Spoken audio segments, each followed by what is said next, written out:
안녕하세요. 김한과병원 사시소아센터 김용란입니다.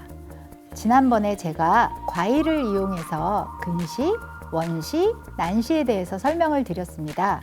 오늘은 고도근시에 대해서 설명을 드릴까 합니다. 지난번에 눈이 너무 커지는 게 근시라고 말씀을 드렸잖아요. 과일 중에서 사과가 정상이라고 했을 때 배만큼만 커진다라고 하면 그건 이제 중등도 근시라고 하면 되는데 수박만하게 커진다 이렇게 생각을 하시면 그게 이제 고도근시예요. 의학적으로는 안구의 길이가 24mm 정도가 정상이라고 할 때 27mm 이상 커지거나 그 굴절력으로 마이너스 6디옵타 이상의 안경을 필요로 할 때 고도근시라고 표현하고요. 마이너스 9디옵타 이상의 안경을 필요로 할 때 우리가 초고도 근시라고 부르게 됩니다. 그렇게 되면 근시가 진행하면 아이들은요, 그냥 뭐 안경 똑같이 쓰면 되지, 뭐 조금 더 두꺼운 안경 쓰면 되지, 왜 엄마랑 선생님이 저렇게 걱정을 하고 내가 좋아하는 핸드폰을 못하게 할까? 그냥 지내는 게 우리 아이들이거든요. 근데 사실 고도근시가 생기게 되면 눈에 많은 병이 따라오기 때문에 안과에서 근시를 억제하기 위해서 자꾸 이야기를 해드리게 되는 것입니다. 자, 일단 한번 설명을 드려볼게요. 제 앞에 풍선이 있어요. 풍선에 우리가 바람을 넣어서 아기 때는 이렇게 조그만했던 눈이 성장을 하다 보면 조금 커지겠죠. 요만한 눈이 정상이다 라고 생각을 하면 고도근시가 된다는 거는 풍선에 바람이 많이 들어가는 것처럼 되는 거예요. 그러면 풍선이 점점 커지게 되면 풍선의 어느 부위인가 좀 얇아지는 데가 생기게 되고 계속 바람을 많이 넣게 되면 빵 하고 터지는 게 생기게 되겠죠. 그래서 눈도 마찬가지로 풍선에 바람이 많이 들어가게 되면 눈도 터지는데 겉에서 빵 터지는 건 아니고요. 속에서 작은 구멍이 생기거나 이런 문제가 생길 수 있어요. 자, 눈이 이렇게 있으면 눈알은 이렇게 여러 개의 층으로 만들어져 있습니다. 여기는 맥락막이라고 부르는 곳인데요. 주로 혈관으로 이루어져 있어서 탄력이 굉장히 좋아요. 이 속에 약간 주황색으로 보이는 쪽이 망막이라고 부르는 곳인데 이것은 신경 조직으로 주로 이루어져 있기 때문에 탄력성이 없어요. 제가 탄력성이 좋은 늘어나는 천하고 탄력성이 없는 삼배천하고 갖고 와봤어요. 그러면 아이가 계속 핸드폰을 보거나 이렇게 가까이 있는 거를 많이 보게 되면 눈은 점점 가까이 있는 것만 잘 보이는 쪽으로 길어지게 되는데 그렇게 되면 뒤쪽에 있는 신축성이 좋은 조직은 이렇게 쭉 늘어날 수가 있어요. 커질 때 아무 문제가 없이. 근데 앞에 있는 조직은 커지지가 않아요. 늘어날 수가 없어요. 근데 얘를 계속 당기게 되면 구멍이 생기는 상황이 벌어지는 거예요. 그렇게 되면 눈알이 이렇게 있을 때 이 앞쪽에 있는 데서 얇아지는 곳이 생기게 되고 원래 이렇게 딱 붙어 있어야 되는 조직이 뒤에 있는 까만 애만 점점 늘어나게 되면 얘는 갈 데가 없어지니까 이렇게 떨어지게 돼서 망막이 떨어지는 병, 망막박리라고 부르는 병이 생길 수가 있어요. 그렇게 되면 당연히 잘 안 보여지겠죠.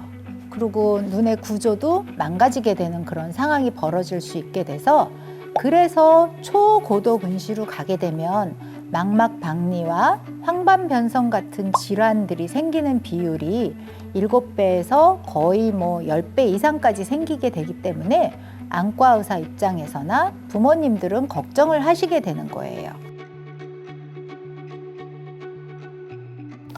풍선에 바람을 이렇게 계속 집어넣으면서 얘가 안 커졌으면 좋겠어요 라고 하려면 어딘가에서 풍선에 바람을 좀 빼줘야 돼요. 그렇죠?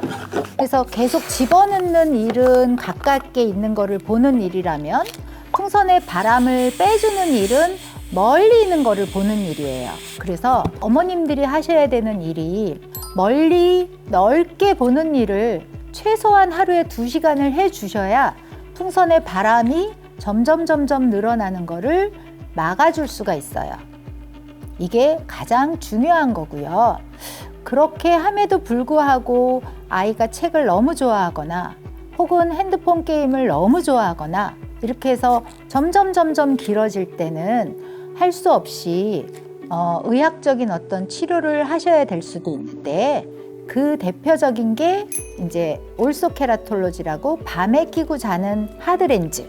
그래서 여기서 꼭꼭 눌러갖고 누나 그만 길어져라 하고 눌러주는 방법을 하거나, 혹은 아트로핀이라고 부르는 안약을 사용을 해서 안구가 길어지는 거를 최대한 막아주려고 노력하는 안약을 사용하는 수가 있어요. 그런데 밤마다 피자를 먹으면서 낮에 다이어트 약을 막 먹으면 효과가 없잖아요. 그런 것처럼 아무리 좋은 드림렌즈를 끼거나 아트로핀 안약을 사용을 하여도 이 아이가 생활 습관이 망가져 있거나 너무 많이 핸드폰을 들여다보고 있거나 하루 종일 엎드려서 책을 보고 있으면 사실 어려워요. 백약이 무효다, 이런 얘기를 많이 하거든요. 그래서 부모님들이 하셔야 되는 거는 생활 습관 교정해 주셔야 되는 거고, 정기적인 안과 검사 꼭 해 주셔야 되는 거고, 눈이 이렇게 점점 망가져 가면 내 눈에 어떤 변화가 일어나는지를 확인을 하고 본인이 좀 느낄 수 있는 그런 시간을 좀 만들어 주시고 고쳐 주셔야 되는 게 필요할 것 같아요. 많은 경우에 어머님들이 나중에 커서 라식 수술 해주면 되지 뭐, 나는 비싼 수술 시켜줄 거야 라고 생각을 하실 수 있는데, 라식 수술이라는 거는 이 앞에 있는 각막 여기를 깎아서 시력은 좋아졌지만 눈 뒤에 이쪽이 망가져 있는 거를 고쳐준 게 아니에요. 즉 풍선의 바람을 빼준 게 아니에요. 그렇기 때문에 라식 수술을 해서 시력이 1.0이 다시 나왔다고 쳐도 망막 때문에 나중에 망막 박리가 생기거나 황반 변성이 생기거나 뭐 시신경에 문제가 생기게 되면 다시 시력이 떨어지는 문제가 생길 수 있고요. 초고도 근시가 되면 라식 수술을 못 해요. 각막을 너무 많이 깎을 수가 없기 때문에 그래요. 그래서 어려서 눈이 너무 많이 나빠지게 되면 대학교에 들어갔을 나이에 라식 수술을 못하는 눈이 될 수 있기 때문에 우리가 어려서 근시가 진행하는 속도에 브레이크를 밟아 주셔야 어른이 돼서 라식 수술을 받으실 수가 있어요. 오늘은 고도근시와 고도근시 때문에 생기는 여러 가지 망막 박리나 황반 변성 같은 것에 대해서 알기 쉽게 설명드렸고요. 그러면 망막이 떨어질 때 생기는 전조 증상인 광시증이나 날파리증, 눈앞에 뭐 떠다니는 게 보이거나 불이 번쩍번쩍하는 증상에 대해서 다음 시간에 알기 쉽게 설명해 드릴게요. 여러분의 눈 건강 해피아이 김한가 병원이 함께합니다.